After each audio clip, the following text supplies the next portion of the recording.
Hello, my name is Joyce. Welcome back to my channel. It has been a month of Sundays since I did a video on here, and I'm so sorry that I have been incognito for so long, but I do want to give you an update as to what's been going on.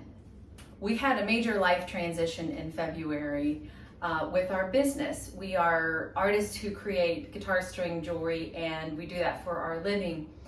And in February, the mayor of Nashville signed an ordinance banning sidewalk vendors, and it just was a massive shove in another direction for us. So in many ways, for the past 5 months, we have been just reeling with what to do and how to survive and what direction we want to take our business in.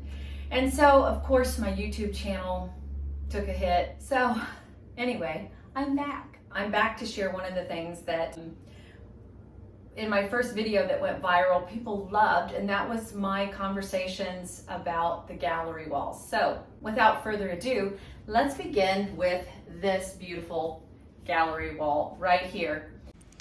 All right, the first rule of thumb in creating any collage on your wall or your gallery walls is to begin with what you love. What I love are gold frames, and I love black frames, and the mixture of the two together is really the unifying thing that I have used throughout our entire apartment. So that's the first thing to begin with. Find the color scheme and then go from there. Once you have your color scheme in mind, then determine what your maybe theme is. My theme is florals and landscapes. And so some of the florals are things I've painted, but many of these things are prints that I found somewhere or things that I just printed off, created this artwork. So you're going to notice those two themes throughout this whole gallery wall discussion. So once you establish your color scheme and you have found the pieces that you love, the second thing to do is to begin with mirrors. I have, I think, oh gosh, probably a dozen or more mirrors in my apartment because mirrors illuminate dark corners and dark places. And this is a great example of two larger mirrors, both thrifted, but they bring so much light to this corner. This gallery wall is not finished, but it is laid out in such a way that you can see the places where more art could go, but it looks semi-finished the way it is right now. And that's a great thing to do. Don't be afraid to just let it hang there like it is and know that it's imperfectly perfect for the time being. This is a collection of probably my favorite pieces in the whole entire apartment. And it begins with this beautiful piece in the middle. This piece I found at an antique store, and I could not say no to it because I knew when I saw it, it had those moody greens, those moody colors that I love. You'll notice that we use them all throughout our apartment. And so this was the anchoring piece. So that's a great rule of thumb. Find an anchoring piece for your gallery and then build everything around it. So once I started with that, I knew where else I wanted to go. And in keeping with my color scheme, gold and black, I added all these other pieces. Whether it was gold in the frame or black in the frame or black in the art, it all comes together. I printed off pictures that I found, and I will tell you in the description how I created these, and I'll give you the link so you know where to go to search for this great art print. I printed these off on my printer.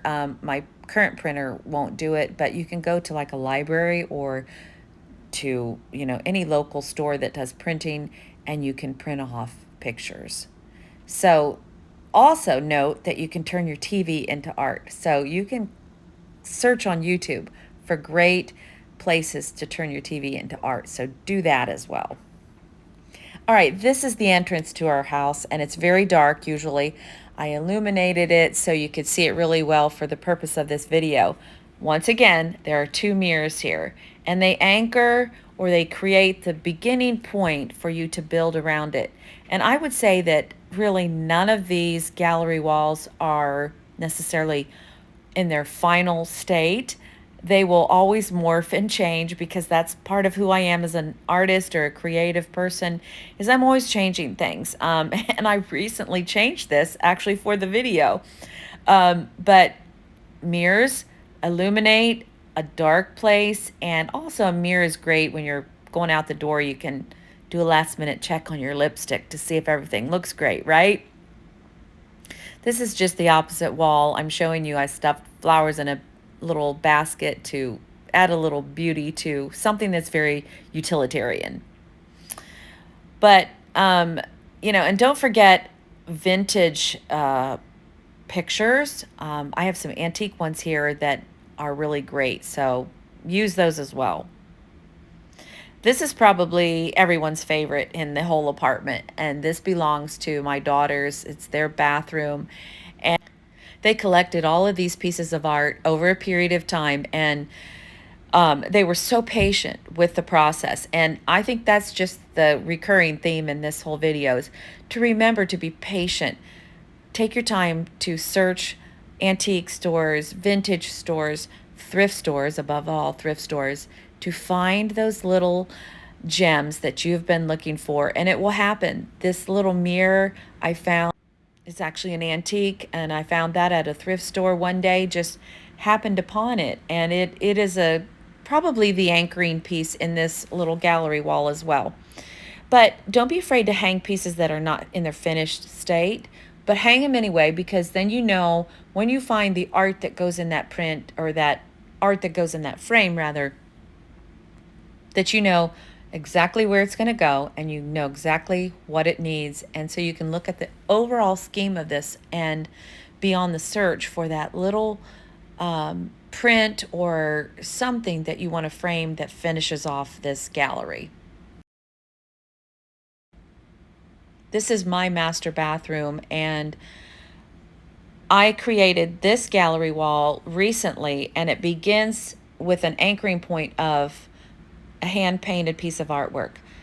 That hides where the medicine cabinet was, and if you have an ugly medicine cabinet and you rent, take that sucker out, hang a piece of art over it, and create a gallery wall around it. Okay, so the same rule of thumb, mirrors, because they illuminate. I don't necessarily need mirrors in the bathroom, but I love mirrors, and so I've got so many of them, and they are just perfect for adding texture, I think it is, to a gallery wall. Everything doesn't have to be a print or a painted piece, but add a mirror or something architectural like a little sconce, and it adds a lot of beauty to something that would be maybe boring. So it doesn't have to always be framed art. Add those candle sconces, add those mirrors. It just adds a lot of beauty to the space. I really love this now. It turned out exactly how I wanted, and you'll notice that it's angled. It's not straight across. Don't finish something on a straight line. Create that rise and fall in your art so you can always add a piece, fill in a gap, and it's ever evolving and changing. Okay, so that concludes today's video. Thank you for being here today. I hope that you found this very helpful. I hope you found it enjoyable. I hope that it inspired you to go out, to do some shopping, thrifting, or antiquing to find those pieces that you love. And above all, just don't rush the process, because you can't hurry up creating these kinds of gallery walls, because the joy of this whole process is just you're out searching for something but nothing in general, and you happen upon something that you love, and you know you can't live without it, and you want to bring it home and make it part of your home. So thank you for visiting with me today, and I hope that you will hit that subscribe button. Please comment, share your thoughts, and I will see you in the next video. All right, bye-bye.